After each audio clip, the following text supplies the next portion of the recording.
Good afternoon, everyone. Thank you for joining us. My name is Joe LiVigni. I'm with Capsim Management Simulations. Today we're going to talk about achieving diverse learning goals through simulation-based programs.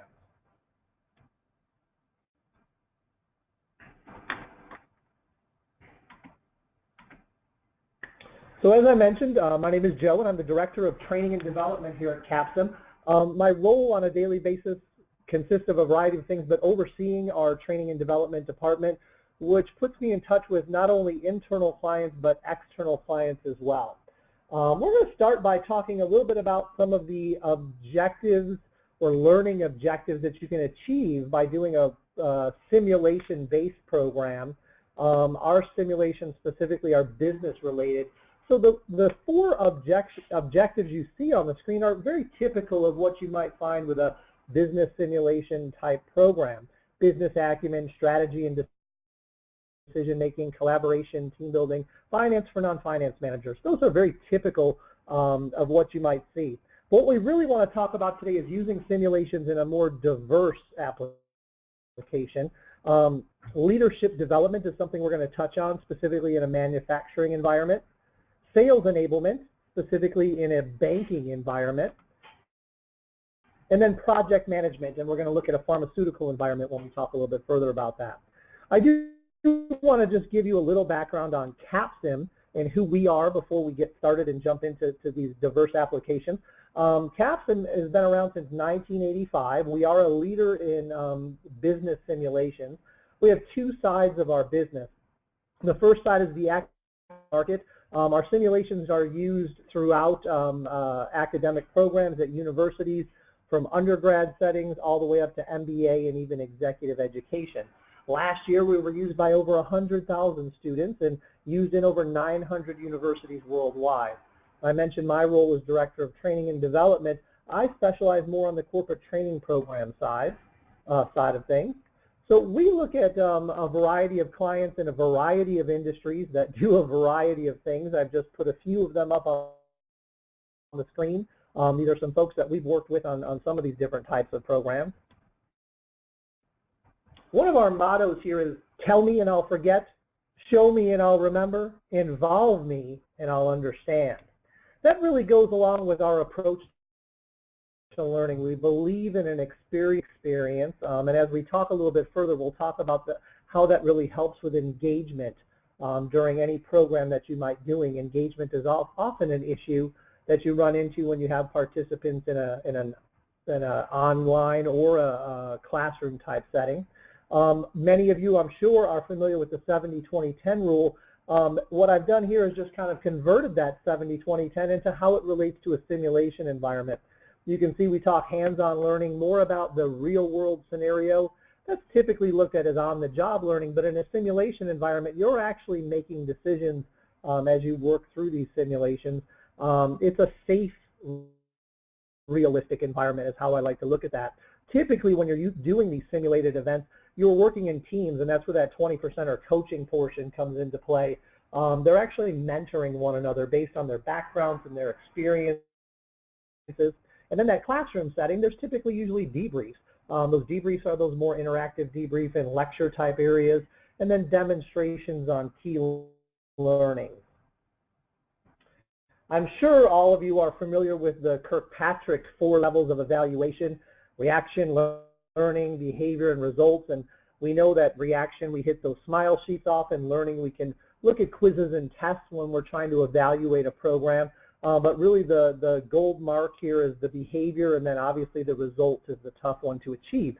One of the ways that we really work with our clients, internal clients, is to actually take that model and for design and development. So if I take a look at using the 4 levels in design, what I look at is starting a discussion with a client about results. And what I'll ask them is, what are your outcomes? We look at behavior. Well, what behavioral needs to change? What behavior needs to actually change to meet that outcome? What learning is required or knowledge is required to make that behavior change? And then how do we engage them? Throughout this, I'm basically asking my questions, or this question to myself: am I engaging the participants to learn the information needed to make a behavior change to drive a business outcome. So once I've asked those 4 questions of a client, I have a lot of answers, a lot of things to work with, and then when I start to design the program itself, I'm constantly asking myself that question. Am I engaging the participants to learn the information needed to make a behavior change to drive a business outcome? Every time I model something and run it past a client, those are the questions that I want to make sure I'm answering and that they know the answers to. So as we move forward, a little bit about a typical simulation experience. We're going to talk much more about diverse experiences, but what we want to touch on is what does a standard typical experience really look like to you. Usually these things are done in maybe a half-a-day format all the way up to a 3-day format. In the case of a business simulation, they typically become the executives of a company. They compete in a team format, so they work in teams and compete against other teams. That competition does help drive engagement, by the way. Forming a strategy as a team, they'll try to pick their strategy and then hopefully align all of their departmental decisions to that strategy. Research and development may be a department, marketing, production, finance. You can add departments like human resources and total quality management. Usually a lot of data is provided to those participants so that they have some background, they know what's going on in the industry that they're working in, and really it focuses on simplification of that big data to actually understand how to make a decision and how to make a good decision. Simulations are usually done in a condensed time frame. In the case of a business simulation, it's often 1 round equals 1 business year. So they're making decisions for the upcoming business year and then seeing results on that. And then when we show those results, you're typically doing some sort of debrief to talk about what happened and why it happened, and then having some sort of learning topic that you might focus on for that round. And then you always wrap the day up with some sort of final presentation that highlights key learnings, success measures, and let the teams actually present where they can say what they learned about this and actually do a little bit of a test of that level 2 knowledge area where you can see, hey, they start to understand strategy, they understand business language a little bit more. So you're actually able to show some results on that level 2 of Kirkpatrick without actually doing a test or an actual assessment. It's just those participants talking, and you can hear by what they're saying that, hey, they understand this portion. The key, though, is converting that to a behavior change.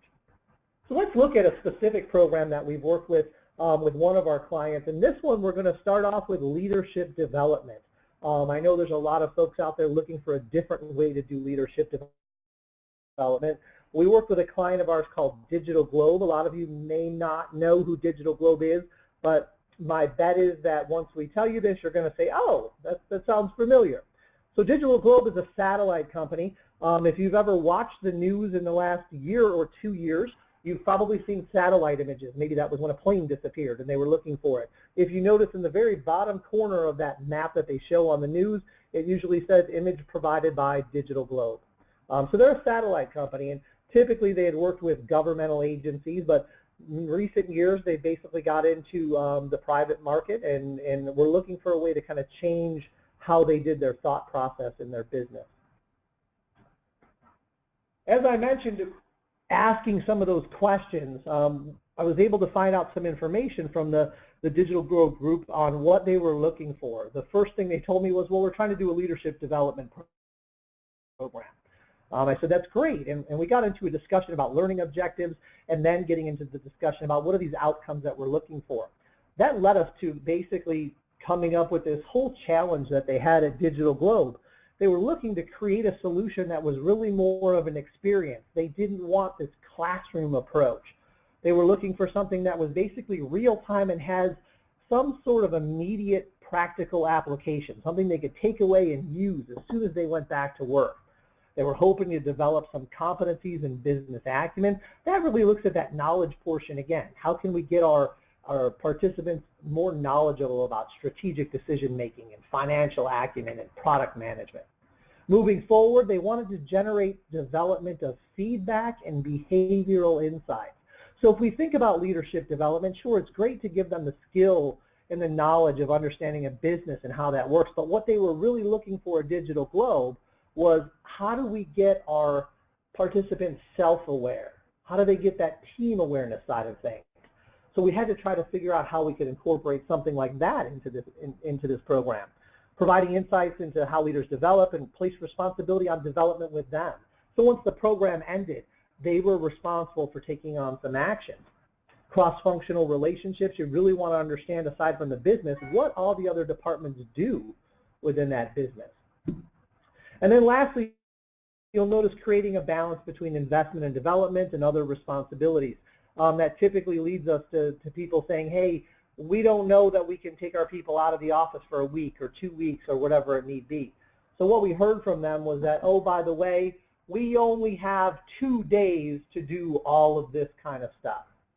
So working with them very closely, having several planning phone calls, we agreed on basically this sweet spot. How could we hit this sweet spot of customer focus and business acumen and relationships and behavioral insights?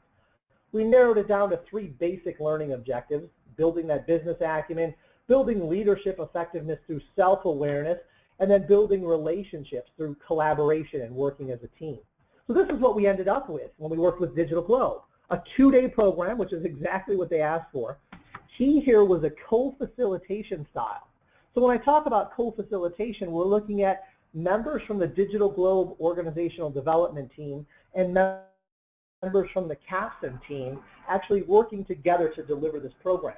Digital Globe focused on the self-awareness side of things, raising self-awareness. So what we talked about was what could we integrate assessment-wise to raise that self-awareness. Well, we came up with the Hogan HDS scale specifically, which really looks at that dark side of things, the derailers. When a moment of stress comes out, how do you derail as a leader, and what could you do to avoid that now that you're more self-aware? We even used examples from the movie Moneyball, where we got Billy Bean's derailers, or his dark side, and we were able to show them clips of when he was derailing as he was working as a general manager for the Oakland A's. And by showing those movie clips, it was another realization to people as to how someone can actually derail as a leader. The Hogan is a great assessment. The only thing that I noticed about the Hogan is that it doesn't really tell you what others think of you. It tells you based on your answers to the questions how others may view you. But a 360 review is key in others finding out about you and you finding out about what others think of you. So we incorporated a 360 review into this process as well. That really handled that self-awareness in that portion. What we then did was look at our business simulation. We decided to use 5 rounds or 5 business years of the business simulation. The key here was how can we create an environment that not only raises business awareness, but that brings out maybe some of that Hogan dark side stuff. So what we decided to do was actually shorten the decision times as the rounds progressed, creating a somewhat stressful environment for the participants. What we saw was participants actually getting stressed and some of their derailers popping out. We then had to have some debrief topics aside from debriefing the results of the simulation, and what we agreed upon was that 1 round we would focus on strategic decision making, 1 round on competitive analysis, another round on collaboration. So how this really played out was that basically after an introduction in the morning, we moved on to a round of simulation, and then we took a break from the simulation and went into an introduction to the Hogan assessment. Moving on, we played a 2nd round of the simulation and then moved on to an introduction of the 360.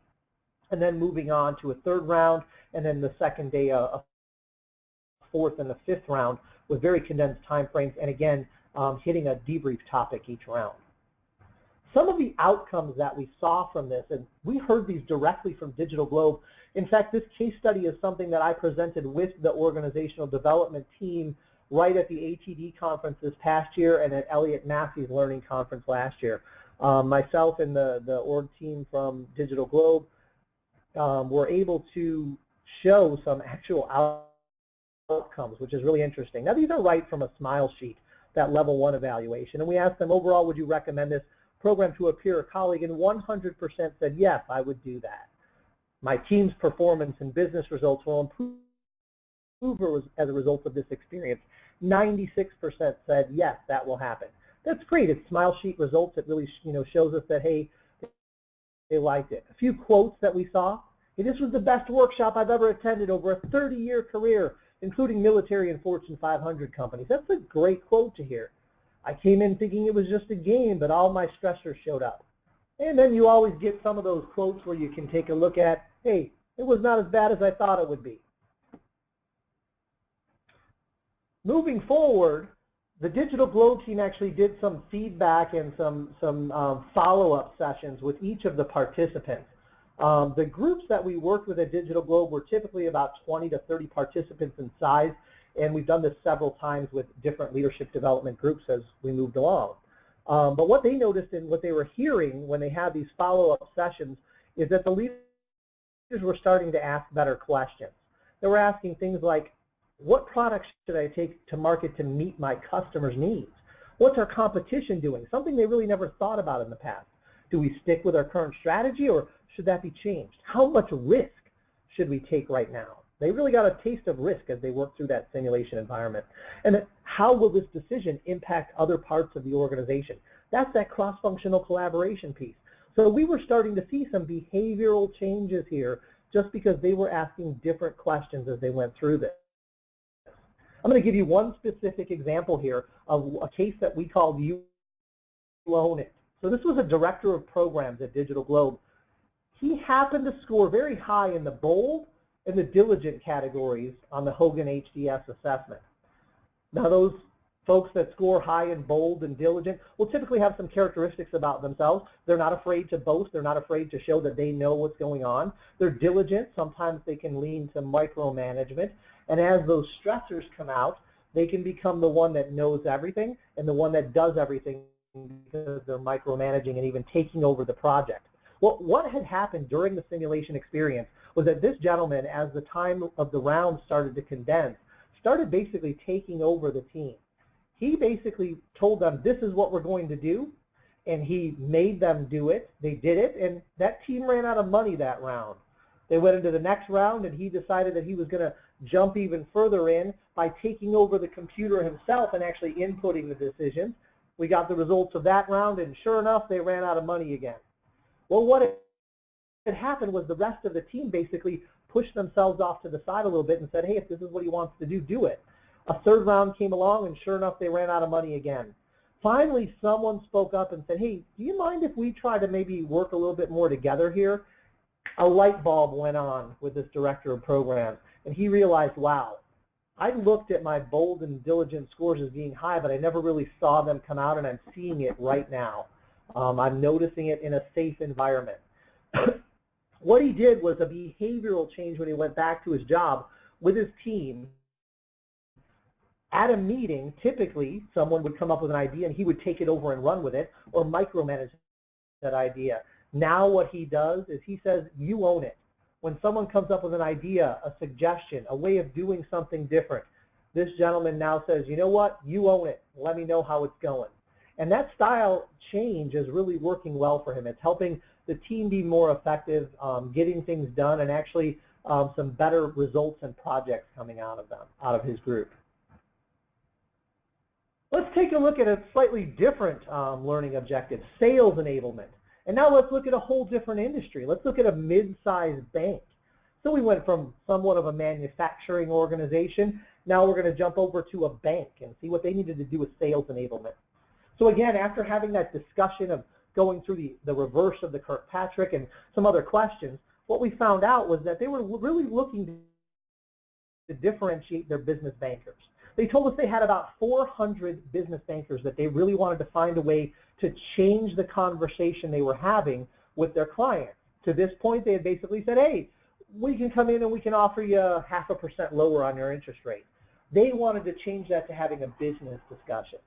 So they had this idea of doing some sort of business acumen as part of an acumen series, and that's where they thought maybe a simulation might fit in. After doing a lot of research and working with a lot of different companies, or talking to a lot of different companies, they found out they couldn't afford a customized simulation that was made specifically for a bank. So what they were looking for was a simulation that was flexible enough that could be related to a variety of industries, ones that would be relevant to their common types of customers.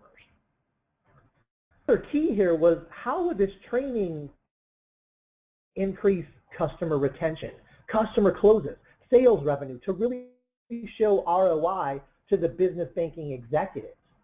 So now we're looking at level 4, right, of the Kirkpatrick. And then the other key was, how do we close the session to go from some sort of game that they're playing, a simulation, into some actual sales results? Oh, and by the way, here too, when they looked at our simulation, they said, hey, Joe, all of our customers are not in the manufacturing environment. It looks like that's where your sim is at. None of our companies are really as big as the revenue amounts in the simulation, and none of our customers really are on the stock market. How can we overcome that? So we had to work with them, and we'll talk briefly about that. Oh, and also there was one more thing. Our executives are not thrilled that their salespeople will be out of the field for more than a few hours, so we better find a way to show some return on this real quick. So here's some of the solution that we came up with for the folks at this mid-sized bank. The key here was a partnership and planning.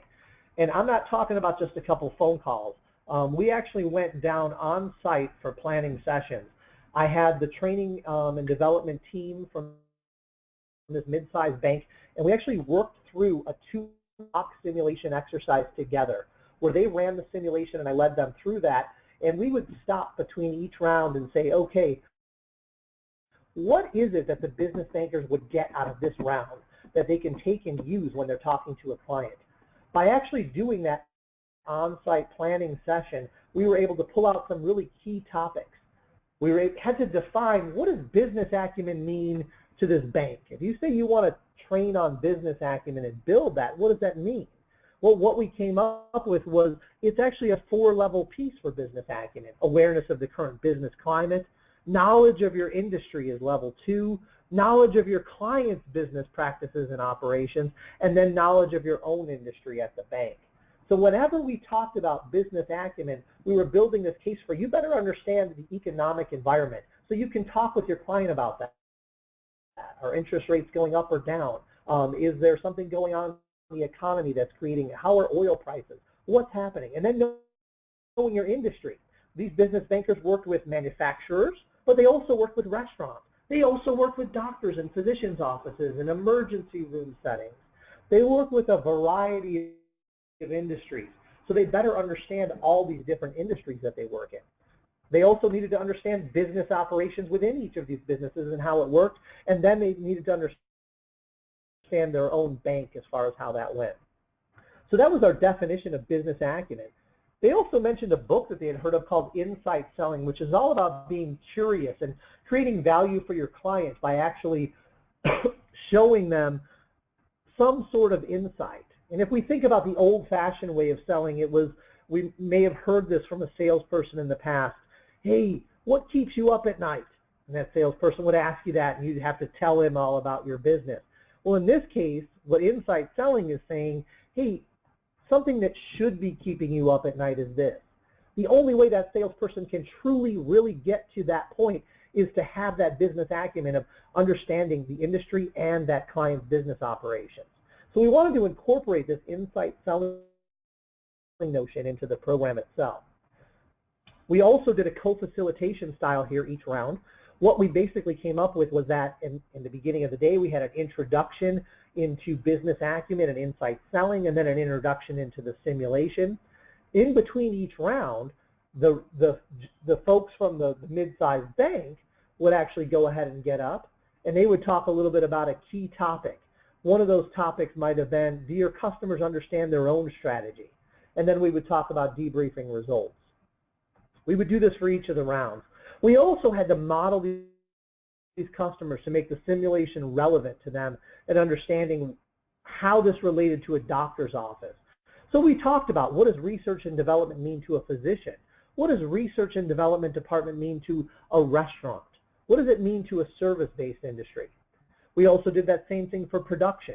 And as we went through and debriefed, we constantly gave them examples of how they could talk to their clients in different industries and show how the simulation was actually relevant to their clients.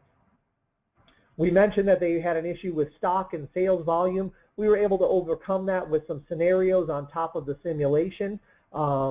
it was very easy for us to overcome that. And then what we did to close the session was actually model some sales conversations in which they had to be curious, uncover their client's potential strategy, but then more importantly, be able to review the materials from the previous rounds and understanding the industry now by working in it. They were able to provide insight in their mock sales calls when they did this. What this led us to was that basically, hey, if you do the research on an industry, you now are more knowledgeable about it. You can have a better business type conversation. If you're curious with that client about their business operations and you understand how a business runs, you can now provide some insight. And maybe that insight is based on your knowledge of the industry or your knowledge of maybe some other clients where something has worked well. We also invited some of those business banking executives to participate and observe. I want to share an outcome with you on this. So some of these sessions we did with this mid-sized bank, we actually went back multiple times to some of their facilities because part of the group would be trained in one instance. And in this case, we had about 20 or 25 participants at each one of the groups. We ended up running 24 programs in the past year with this group. And one of the business banking executives shared a story down in Dallas with us when we were just down there recently, and this was something that had happened between the first time we were in Dallas and the second time. So a completely different group in the room, but he was sharing a story with us about something that happened with the first group. So they went on a sales call. It was a team sales call with a very high-level prospect, someone that they really wanted to get, hence why they brought a team of people with them. The business banking executive was in the call here, and what they basically did was take a discussion from, hey, can we get a loan? What kind of rate can we have? All of that kind of stuff, all the way through to having operations and marketing discussions with the prospective clients. So what really happened with that? Well, the first thing was a behavior change that was noticed by the business banking executive, and it was noticed by the client as well. The client said to them, we've never had a conversation like this with a bank before. 2 days later, they closed the business with this client. That got us level 4 that we were actually able to see there, where they actually got new business because they had a change in behavior. Let's move on to the third category, project management. So we have a major pharmaceutical company that we were working with. I noticed there's a few questions coming in. What we're going to do is answer these questions, I think, at the end of this. So I don't want anybody to think we're ignoring your questions. We are taking note of them, and we're going to answer them near the end of those. So we'll go through them one at a time. And we are running a tad bit long on this. If you need to go, we can send you a recording of this afterwards. But we're running about 5 or 10 minutes long on this. We're just about done, though. So let's look at this. We had a leadership development program that we were working with a major pharmaceutical company. We had worked with them before on the commercial side of business where we were doing the leadership development programs.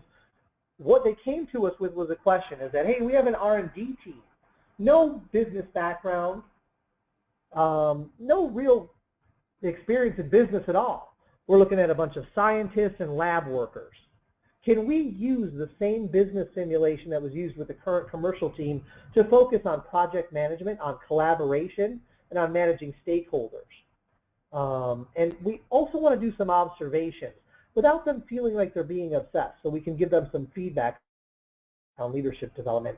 And of course, there was an, oh, and by the way, here, we don't want to focus on business. So how do we use a business simulation and not focus on business? Well, this took a lot of work on our end, a lot of partnership with the client. We came up with a 2-day exercise, 5 rounds of exercise. So they basically did 5 business years. We created the strategy for the group and told them that the board is telling you you're following a niche differentiation strategy, and you're required to have so many products added in so many regions over the next few years. Now, they didn't want to focus on all of these different departments. They really wanted to focus on research and development and the management of the product development itself. So what we did was create some preset decisions for the other departments of marketing, production, and finance, but we wanted them to input those decisions so they could understand some cross-functionality about learning what the other departments do, what impact they have on the other department, as well as what impact those departments have on them. We created some scenarios above and beyond the simulation to really create some project management issues. We created some budget constraints that they had to follow. We came up with an FDA regulatory issue that made them and forced them to do something different with their products. We created stakeholder negotiations. We acted as the stakeholders of other departments and they had to negotiate with us. We also gave them the option to say, hey, if you don't think all your products worked out as well as you thought, you could get rid of some of those products, but you better be able to explain that to the board during the board presentation. We customized what success looked like for project managers. Typically, we use business results like return on investment and sales revenue and profitability. In this case, we had to look at customer satisfaction scores. We had to look at things like how were you affecting your contribution margins. Some things a little bit different, so we had to customize those success measures. We did some observations using the talent development team as well as the HR team. We created criteria to look for each round based on specific things that project managers would be doing each of those rounds. We criteria, they would jot it down, and we provided from Capsim a one-page worksheet for that, or a one-page feedback sheet where they actually got some developmental things. Because that feedback sheet came from Capsim and not from the pharmaceutical company, the participants viewed it as that it was truly development as opposed to basically being assessed on how they behaved during that time. We had senior leaders from this pharmaceutical company act as a board of directors, and we debriefed the board so they knew what to ask those teams when they did those final presentations. The outcome, well, the winning teams, a lot of this was about exposure, right? A leadership development program, a chance to move up within the organization. The winning teams were actually invited to stay one extra day. They were introduced after a video of the exercise was played. They were all introduced one by one in front of this group of senior leaders and really gained that exposure. We've already heard, and this program just happened in early June, that 2 of the 50 participants have already been promoted to another role, which is some great return on the leadership program itself. The global head of strategic operations, she looked through the feedback and found that everyone thought the program was excellent. They would recommend it to anyone. The head of global R&D actually said, hey, I want this every year for my R&D group from now on. And he then recommended it to 3 additional functionalities within that pharmaceutical company, and we've already scheduled those programs and are beginning our preparations to deliver those before the end of this year. So those are some 3 real good, I guess, examples of diverse applications of using a simulation, a similar simulation in 3 very different diverse applications. If you want to hear a little bit more about this, you can type info in the chat box and we'll contact you. But I want to get to some of the questions that have popped up. So we've got a few questions here. If we look at one of the first questions that came on a little bit earlier, how big was the target audience and did they cascade this program to every employee in the organization? So I think that question might have popped up when we were looking at the Digital Globe Leadership group. So as far as the organization goes, they have, I believe it's about 500 to 700 total employees within Digital Globe. And no, they didn't cascade it out to every employee in the organization. What they did was look at those high potentials that were planning on moving up in the organization, and they ran about 25 or so participants through each one, and they do this on a yearly basis. On occasion, they've run 2 in 1 year when they had a larger group that they were trying to put through, but typically it's a once-a-year leadership program that they run through for 2 days with about 25 high potentials. If I could take that a little further and we could look at the mid-sized bank, I think I may have mentioned that they had about 400 business bankers. So when we look at rolling it out to the entire organization, no, it wasn't the entire organization, but it was the entire business banker portion that it was rolled out. At the pharmaceutical example, commercial team for leadership development, and it has since spawned into leadership development for the research and development team, the operations team, and now even different divisions of that same pharmaceutical company as we move forward. and we also have plans for leadership development for the HR team as well. So I hope that answers that question. We've got another question. How did the level 3 results compare to level 1? And what were the level 4 ROI results at the bank and others? So if I go back and look at the level 4 results of the bank, I think I might have given you the example of actually closing a client.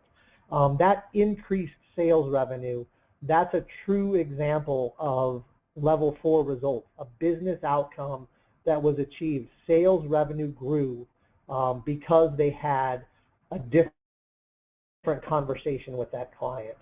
Now, the first part of that question, how did level 3 results compare to level 1 results? Typically on all of the smile sheets when we look at level 1 results, what we're seeing there is that all of the participants said, yes, we're getting something out of this. We think it's going to change what we do. And what we always ask is, what are you going to do differently?